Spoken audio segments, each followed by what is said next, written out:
வணக்கம் நண்பர்களே. இந்த உலகில் பல நாவல்கள் மற்றும் சிறுகதைகள் உள்ளன.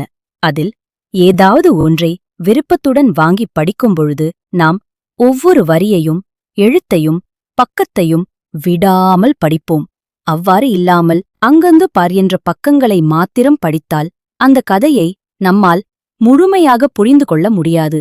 அதுபோலதான் நாம் ஆரம்பத்தில் தேவ ஆவியால் எழுதப்பட்ட பல சுவாரஸ்ய மற்றும் பல நிஜ சரித்திரங்கள் மட்டுமல்லாமல் நம் வாழ்வை குறித்தும் கூறும் வேதத்தை ஆசையாய் வாங்கியிருப்போம்.